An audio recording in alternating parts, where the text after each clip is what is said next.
పిల్లలు పుట్టకుండా ఆపరేషన్ అయిపోయిందా? మళ్ళా పిల్లలు కావాలనుకుంటున్నారా? సో మళ్ళా పిల్లలు కావాలి అని అనుకుంటే ఉండే అవకాశాలు ఏంటి? వాటి వల్ల వచ్చే అడ్వాంటేజెస్ ఏంటి? డిసడ్వాంటేజెస్ ఏంటి అనేది మనం ఈ వీడియోలో తెలుసుకుందాం.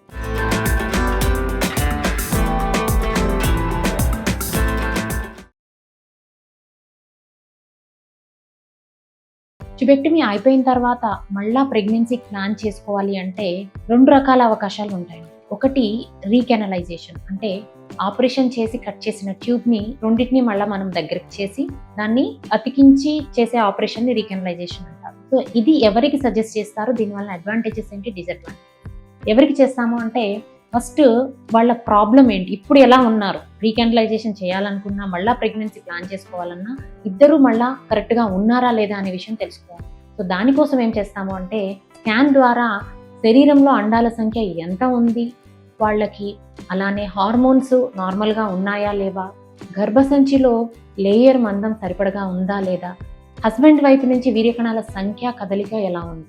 సో ఈ బేసిక్ టెస్ట్లు అయిన తర్వాత వీటిని బేస్ చేసుకొని మీకు ప్రెగ్నెన్సీ వచ్చే అవకాశాన్ని డిసైడ్ చేస్తాం. అలా డిసైడ్ చేశాక రీకెనలైజేషన్ ఆపరేషన్ ఎవరికి చేయవచ్చు అంటే, అండాల సంఖ్య సరిపడా ఉంది, వీర్యకణాల సంఖ్య బాగుంది, వీళ్ళకి న్యాచురల్గా ట్రై చేస్తే మళ్ళీ ప్రెగ్నెన్సీ వచ్చే అవకాశం ఎక్కువ ఉంది అని అనుకుంటే మీరు రీకెనలైజేషన్ ఆపరేషన్కి వెళ్ళచ్చు. దీనివల్ల అడ్వాంటేజెస్ ఏంటి అంటే, ఇది ఒకసారి అయిన తర్వాత మీరు 1 సంవత్సరం పాటు 2 సంవత్సరాల పాటు న్యాచురల్గా ట్రై చేసేదానికి అవకాశం, తక్కువ ఖర్చుతో కూడుకున్నది, సైడ్ ఎఫెక్ట్స్ తక్కువగా ఉంది, ఎక్కువ సక్సెస్ అయ్యేదానికి అవకాశము రీకెనలైజేషన్ ఆపరేషన్లో ఉండొచ్చు. తర్వాత దీనివల్ల వచ్చే డిసడ్వాంటేజెస్ అంటే, నార్మల్గా మళ్ళీ మనం సర్జరీ చేయాలి, ల్యాప్రాటమీ చేసి ట్యూబ్స్ లెంత్ ఎంత ఉంది, అతికించిన తర్వాత మినిమం లెంత్ మనకు సరిపోతుందా లేదా, ఓపెన్ చేసిన తర్వాత లోపల అతుకులు ఉండడం వల్ల ఆపరేషన్ చేయగలుగుతామా లేదా అనేది మనము ఆన్ టేబులే డిసైడ్ చేయగలుగుతాం. దీనివల్ల ఇంకొక ప్రాబ్లం ఏంటి అంటే, ఎక్టోపిక్ ప్రెగ్నెన్సీ.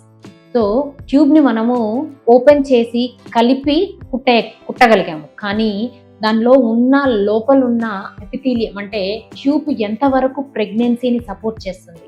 కొంతమందికి ఏమవుతుంది అంటే, ట్యుబెక్టమీ అయిన తర్వాత అండము వీర్యకణం కలిసి ఫర్టిలైజ్ అయ్యి బేబీ తయారవుతుంది, కానీ ట్యూబ్ ఏం చేస్తుందంటే బేబీని పట్టుకుంటుంది. సో దానివల్ల ఏమవుతుంది అంటే, ఆ బేబీ ట్యూబ్లోనే ఇంప్లాంట్ అయ్యి ఎక్టోపిక్ ప్రెగ్నెన్సీ వచ్చేదానికి అవకాశం ఉంటుంది.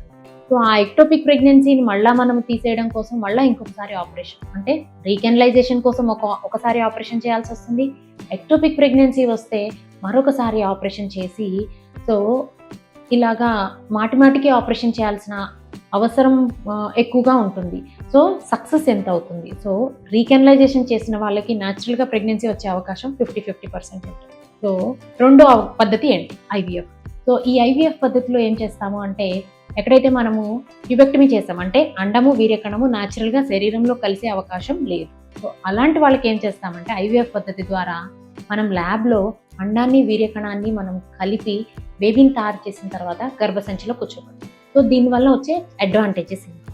సో ఆపరేషన్ అవసరం ఎక్కడా లేదు, ఎక్టోపిక్ ప్రెగ్నెన్సీ వచ్చేదానికి అవకాశం తక్కువగా ఉంటుంది, సక్సెస్ రేటు ఎక్కువగా ఉండేదానికి అవకాశం ఉంటుంది. డిసడ్వాంటేజెస్ ఏంటి? సో ఇక్కడ డిసడ్వాంటేజెస్ అంటే ఫినాన్షియల్గా, అంటే కొంచెం ఖర్చుతో కూడుకున్న విషయము, అంతే తప్పితే IVF ద్వారా ఎక్స్ట్రాగా వచ్చే డిసడ్వాంటేజెస్ ఏమీ లేవు. సో ఫస్ట్ మీరు ప్రెగ్నెన్సీ ప్లాన్ చేసుకుంటున్నారు, ట్యుబెక్టమీ అయిపోయిన తర్వాత మీరు ప్రెగ్నెన్సీ ప్లాన్ చేసుకుంటున్నారు అంటే కంపల్సరీ ఫస్ట్ మీరు మీ ఫెర్టిలిటీ కన్సల్టెంట్ని కన్సల్ట్ అయ్యి మీ ఓవేరియన్ రిజర్వ్ ఎలా ఉంది, హస్బెండ్ వైపు నుంచి సెమెన్ అనాలిసిస్ ఎలా ఉంది, సో మీరు ఏ పద్ధతిలో ప్రయత్నం చేస్తే సక్సెస్ ఎక్కువ అవుతారు అండ్ కాంప్లికేషన్స్ తక్కువగా ఉంటాయి అనేది డిసైడ్ చేస్తారు వాళ్ళు. Please consult a fertility specialist before planning your recanalisation operation. Thank you.